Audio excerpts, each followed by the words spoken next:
Hi, I'm Mariel Lynch. I am the owner of Caballo Belts. Welcome to my studio. What I'm doing over here is some finish work. These are belts that these are stamped belts. This pattern is a turn-back pattern. This has been one of my most popular patterns over the years. The interesting thing to me is it's a negative space kind of a stamp. It's actually a floral stamp. It's a tool that's used in floral carving to make petals look like they're curling over, but I use it in a repetitive pattern to simulate scales or waves or clouds or whatever. It's more of a textural look, and you can get an idea of what that stamp looks like. And surprisingly enough, when it's done, it looks like that. And here's a black one. It's the same. This is a custom order for a gentleman in Texas who I'm doing some. He's got special little knife belt buckles, so it isn't a traditional fastening device. What I'm doing is rubbing the edges. This is actually a critical difference between what I do and a traditional standard belt that you buy off the wall in a Western wear store, and that is that my edges are all beveled and hand rubbed, and that gives them. All of my belts are lined, so there's 2 layers of leather back and front, and what this does is create heat and friction, and it molds those 2 pieces of leather together.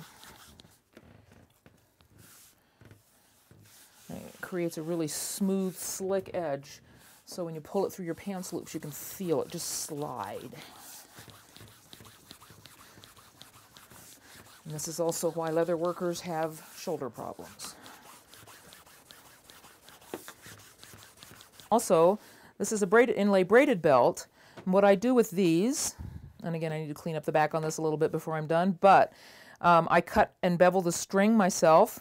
The string is made out of English kip, which is the same material that I line the belts with, and then I hand braid them. I punch the holes along the edge. Here's one that's a blank. Punch all these little holes, and then I braid this in, and then I line the back of it so you can't actually see the underside of it. This is kind of my favorite thing to do because I can sit in front of the television set, I can watch a movie and braid a belt. All of the colors. To me, I just love the colors that come out in these, and this is one of my favorite combinations, and this is just a lot of light and dark, light and medium brown, kind of a mosaic pattern.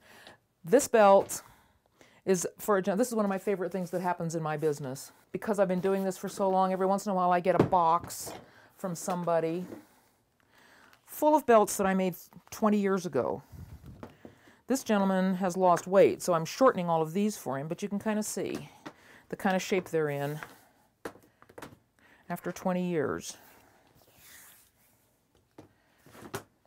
A lot of times I get belts back that people just want to have refurbished, so I just redo the edges on them.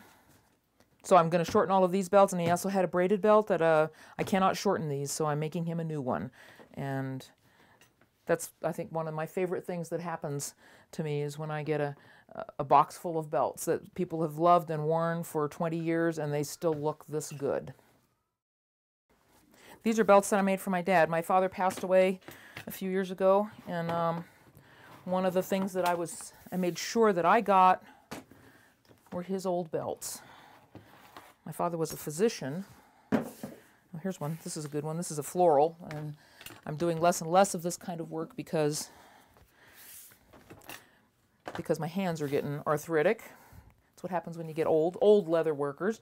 My father was a physician, so I made him this belt that said Medicine Man on it, and he had a giant Airstream belt buckle that he wore this with. This was his favorite. These belts are, again, 25, 30 years old, but that's how well they wear.